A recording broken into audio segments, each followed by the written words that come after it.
Hello guys, welcome back to my channel. അപ്പോൾ എല്ലാവരും Christmas ഒക്കെ അടിച്ചു പൊളിച്ച് ആഘോഷിച്ചെന്ന് വിചാരിക്കുന്നു. അപ്പം സോറി, ക്രിസ്മസ് കഴിഞ്ഞിട്ടാണ് ഞാൻ ഈ വീഡിയോ അപ്ലോഡ് ചെയ്യുന്നത്. എങ്കിലും കിടക്കട്ടെ ഒരു പ്ലം കേക്കിൻ്റെ റെസിപ്പി. അപ്പോൾ ഇത്തവണ ഞാനൊരു പ്ലം കേക്ക് ഉണ്ടാക്കി. നമ്മൾ ഫ്രൂട്ട് മിക്സിങ് വീഡിയോ ഒക്കെ ഞാൻ ഓൾറെഡി അപ്ലോഡ് ചെയ്തിരുന്നു. അപ്പോൾ ഫസ്റ്റ് നമുക്ക് ബട്ടർ വേണം. 150 ഗ്രാം ബട്ടറിലേക്ക് ഞാനൊരു അര കപ്പ് ബ്രൗൺ ഷുഗർ ആഡ് ചെയ്തു. അതായത് ഗ്രാനുവൽസ് തന്നെയാണ് ആഡ് ചെയ്തത്. സോറി, വേണമെങ്കിൽ പൗഡേർഡ് ആയിട്ടും ചേർക്കാം. സോ ഞാൻ അര കപ്പ് ഗ്രാനുവൽസാണ് ആഡ് ചെയ്തത്. എന്നിട്ട് ഒന്ന് വിസ്ക് ചെയ്തു. അതിനുശേഷം സൈഡൊക്കെ ഒന്ന് സ്ക്രേപ്പ് ചെയ്തിട്ട് വീണ്ടും ഒന്നും കൂടി നന്നായിട്ടൊന്ന് വിസ്ക് ചെയ്യണം. അതായത് നന്നായിട്ടൊരു ഫ്ലഫി ആയി വരുമ്പോൾ നമുക്ക് അറിയാൻ പറ്റില്ല. ആ ഒരു ടെക്സ്ചർ എത്തുമ്പോഴത്തേക്കിനും നമ്മൾ നന്നായിട്ടൊന്ന് മിക്സ് ചെയ്യണം. അതിനുശേഷം 3 എഗ്സാണ് വേണ്ടത്. 1 by 1 ആണ് ആഡ് ചെയ്യുന്നത്. അപ്പം ഞാനിവിടെ ആദ്യം ഒരു എഗ്ഗ് ക്രാക്ക് ചെയ്തു. അതിലേക്ക് ഒരു സ്പൂൺ വാനില എസൻസും പിന്നെ മൈദ, അതായത് 1.5 കപ്പ് മൈദ എടുത്ത് വെച്ചിരുന്നു. അപ്പോൾ ആ 1.5 കപ്പ് മൈദയിൽ നിന്നും ഒരു സ്പൂൺ മൈദ ഇതിലേക്ക് ആഡ് ചെയ്തു. പിന്നെ രണ്ടാമത്തെ എഗ്ഗും കൂടി ഇട്ടു. അതിലേക്ക് വീണ്ടും ഒരു ടേബിൾ സ്പൂൺ മൈദയും കൂടി ആഡ് ചെയ്തു. ആൻഡ് ദെൻ മൂന്നാമതൊരു എഗ്ഗും കൂടി ക്രാക്ക് ചെയ്യും. അതിലേക്കും ഒരു ടേബിൾ സ്പൂൺ മൈദ ഞാൻ ആഡ് ചെയ്യും. ഇതെന്തിനാണ് ആഡ് ചെയ്യുന്നതെന്ന് വെച്ചാൽ ഇത് നോർമലി നമ്മൾ എഗ്ഗ് ആഡ് ചെയ്യുമ്പം കേർഡിൽ ചെയ്യുന്ന പോലെ തോന്നും. അപ്പോൾ അത് അവോയ്ഡ് ചെയ്യാൻ വേണ്ടിയിട്ടാണ് മൈദയും കൂടി ആഡ് ചെയ്യുന്നത്. അപ്പോൾ മൈദ മിക്സ്ചർ എന്ന് പറഞ്ഞാൽ 1.5 കപ്പ് മൈദയിലേക്ക് ഒരു ടീസ്പൂൺ ബേക്കിംഗ് പൗഡറും കുറച്ച് പിഞ്ച് ഓഫ് സോൾട്ടും പിന്നെ സ്പൈസസിൻ്റെ പൊടിയും കൂടി ചേർത്ത് മിക്സ് ചെയ്ത് വെച്ചതാണ് മൈദ. അപ്പോൾ അതിൽ നിന്നാണ് നമ്മൾ 1 സ്പൂൺ വെച്ചിട്ട് ഇത് മിക്സ് ചെയ്തതിനിടയ്ക്ക് ഇതിലേക്ക് ആഡ് ചെയ്ത് കൊടുക്കുന്നത്. അപ്പോൾ ഇത് നന്നായിട്ടൊന്ന് വിസ്ക് ചെയ്യണം. അപ്പോൾ വൈറ്റ് ആൻഡ് ഫ്ലഫി ആയി വരും. നമുക്കറിയാൻ പറ്റും ഒരു ടെക്സ്ചർ. ഓവർ മിക്സ് ചെയ്യേണ്ട, ഒരു വൈറ്റ് ആൻഡ് ഫ്ലഫി ആവുന്നവരെ മിക്സ് ചെയ്യണം. ഇതിലേക്ക് കാരമലൈസ് ചെയ്ത് ഷുഗറാണിത്, അതും കൂടി നമ്മൾ ആഡ് ചെയ്യണം. കാരമലൈസ് ചെയ്ത് ഷുഗറിൻ്റെ വീഡിയോ എടുക്കാൻ ഞാൻ മറന്നുപോയി. അപ്പോൾ കാരമലൈസ് ചെയ്യുന്നത് ഈസിയാണ്.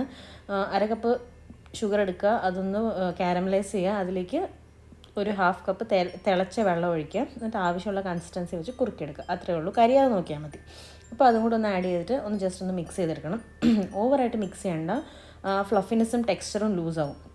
അപ്പോൾ അത്യാവശ്യം ഒന്ന് മിക്സ് ചെയ്താൽ മതി. ഇതിലേക്ക് ഓറഞ്ച് മാമലേഡാണ് ഞാൻ ചേർക്കുന്നത്. അതായത് ഒരു 2 സ്പൂൺ, അതായത് രണ്ട് ടേബിൾ സ്പൂൺ ഓറഞ്ച് മാമലേഡാണ് ഞാൻ ചേർക്കുന്നത്. നല്ലൊരു ഫ്ലഫിനെസ് വരും, സോഫ്റ്റ്നെസ് വരും കേക്കിന്. ഇതിൻ്റെ കൂടെ വേണമെങ്കിൽ നിങ്ങൾക്ക് ഓറഞ്ച് ജസ്റ്റും കൂടി ആഡ് ചെയ്യാം. ആക്ച്വലി മസ്റ്റായിട്ട് ആഡ് ചെയ്യണം. പക്ഷേ ഞാൻ ഓറഞ്ച് മാമലേഡ് ആഡ് ചെയ്തപ്പം പിന്നെ ഞാൻ ജസ്റ്റ് ആഡ് ചെയ്യാൻ പോയില്ല. ജസ്റ്റ് ആഡ് ചെയ്തില്ലെങ്കിലും കുഴപ്പമൊന്നുമില്ല, പക്ഷേ ആഡ് ചെയ്താൽ നല്ലൊരു ടേസ്റ്റ് കിട്ടും. ഇനി നമ്മൾ മൈദ ഓരോ സ്പൂൺ ഇട്ടതിന് ശേഷം ബാക്കി വന്ന മൈദയിലേക്ക് നമ്മൾ സോക്ക് ചെയ്ത ഡ്രൈ ഫ്രൂട്ട്സ് ഇട്ട് മിക്സ് ചെയ്തിട്ട് ഫുൾ ഇതിലേക്ക് ആഡ് ചെയ്യണം. ഓക്കെ, ഇതിലെന്തിനാണ് ഡ്രൈ ഫ്രൂട്ട്സ് മൈദയിലേക്ക് ഇടുന്നതെന്ന് വെച്ചാൽ നമ്മൾ പ്ലം കേക്ക് സെറ്റ് ചെയ്യുമ്പം അതിനടിയിൽ ചെന്ന് സെറ്റിൽ ആവാതിരിക്കാൻ വേണ്ടിയിട്ടാണ് മൈദയിലേക്ക് ഡ്രൈ ഫ്രൂട്ട്സ് ഇട്ട് മിക്സ് ചെയ്യുന്നത്. അപ്പോൾ എന്നിട്ട് കുറച്ച് കാഷ്യൂ നട്ട്സും ബദാമും കൂടെ ചോപ്പ് ചെയ്തതും കൂടി ഇട്ടിട്ട് ഒരു സ്പാച്ചിൽ എടുത്തിട്ട് നന്നായിട്ട് ഫോൾഡ് ചെയ്തെടുക്കണം. അപ്പോൾ അതിന് ഫ്ലഫിനെസ്സും ടെക്സ്ചറും പോവാത്ത വിധത്തിൽ വേണം നമ്മൾ ഫോൾഡ് ചെയ്തെടുക്കാൻ. ഒരുപാട് അങ്ങോട്ട് ഫോൾഡ് ചെയ്യേണ്ട, ജസ്റ്റ് ഒന്ന് നന്നായിട്ടൊന്ന് മിക്സ് ആവുന്ന പോലെ ഒന്ന് ഫോൾഡ് ചെയ്യുക. വിസ്ക് ഉപയോഗിക്കേണ്ട ആവശ്യമില്ല, ജസ്റ്റ് ഫോൾഡ് ചെയ്താൽ തന്നെ നന്നായിട്ടത് എല്ലാം കൂടി മിക്സപ്പ് ആവും. അപ്പോൾ ഞാൻ എടുത്തിരിക്കുന്നത് അര കപ്പ് മിക്സ്ഡ് ഫ്രൂട്ട്സാണ് എടുത്തിരിക്കുന്നത്. അപ്പം നിങ്ങൾക്ക് എത്ര റിച്ച് ആയിട്ടാണ് പ്ലം കേക്ക് വേണ്ടത് അതിനനുസരിച്ച് കൂട്ടുകയും കുറയ്ക്കുകയും ചെയ്യാൻ. അത് completely it's up to you. എനിക്ക് ഒരുപാട് അങ്ങനെ ഫില്ലായിട്ടിരിക്കുന്ന ഇഷ്ടമല്ല, ഹിയർ ആൻഡ് ദെയർ ഇരിക്കുന്നതാണ് ഇഷ്ടം. അതുകൊണ്ടാണ് ഞാൻ ഒരു അര കപ്പൊക്കെ എടുത്തിട്ടുള്ളത്. പിന്നെ ഒരു കേക്കിൻ്റെ സെറ്റ് ചെയ്ത് വെച്ചിട്ട് അതിനകത്തേക്ക് ഈ മിക്സ് ചെയ്ത ബാറ്റർ ട്രാൻസ്ഫർ ചെയ്യുക. ഈ ഒരു കൺസിസ്റ്റൻസിയാണ് ബാറ്ററിന്. കാണുമ്പോൾ തന്നെ നല്ല ഫ്ലഫി ആയിട്ടുള്ള ബാറ്ററാണ്, നല്ല പെർഫെക്റ്റ് ആയിട്ട് വരികയും ചെയ്യും. അപ്പോൾ ഞാനിത് പാനിലാണ് ബേക്ക് ചെയ്യുന്നത്. സോ ഞാനൊരു ലോ ഫ്ലെയിമിലൊരു 1 hour 55 മിനിറ്റ്സ് എടുത്തു എനിക്കിത് ബേക്ക് ആവാൻ.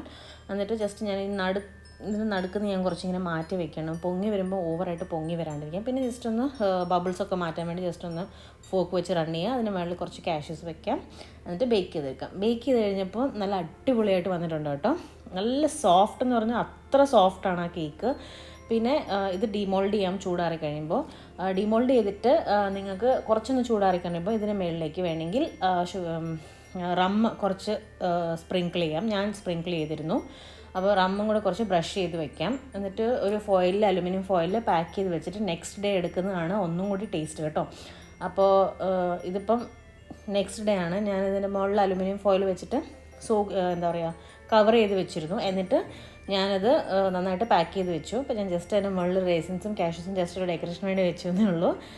ഇതിന് നല്ല ടേസ്റ്റാണ്, നല്ല അടിപൊളി ടേസ്റ്റ് ഉണ്ട്. എത്ര റിച്ച്നെസ് വേണോ അതിനനുസരിച്ച് നിങ്ങൾക്ക് ഡ്രൈ ഫ്രൂട്ട്സ് മിക്സ് ആയി.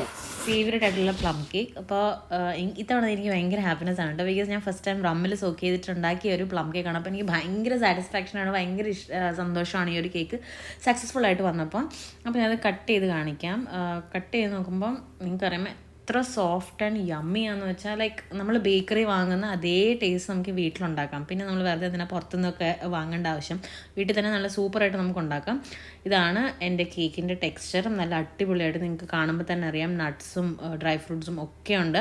എനിക്ക് ഓവറായിട്ട് ഇഷ്ടമില്ലാത്തതുകൊണ്ട് ഞാൻ അതിന് എനിക്കിഷ്ടം അനുസരിച്ചാണ് ഞാൻ ഇതിൽ ആഡ് ചെയ്തിരിക്കുന്നത്. നിങ്ങൾക്ക് നല്ല ഫില്ലിങ് നല്ല റിച്ച് ആയിട്ടുള്ളത് ഇഷ്ടമാണെങ്കിൽ 1 മുതൽ 2 കപ്പ് വരെ നിങ്ങൾക്ക് സോക്ക് ചെയ്ത ഡ്രൈ ഫ്രൂട്ട്സ് ആഡ് ചെയ്യാം. മസ്റ്റായിട്ടും ട്രൈ ചെയ്ത് നോക്കും, നിങ്ങൾക്ക് ഉറപ്പായിട്ട് ഇഷ്ടപ്പെടും. വീഡിയോ ഇഷ്ടപ്പെട്ടെങ്കിൽ please like, share and subscribe. And try out ചെയ്തെങ്കിൽ കമൻസിൽ അറിയിക്കാം കേട്ടോ. അപ്പോൾ അടുത്ത വീഡിയോ കാണാം. Till then bye and take care.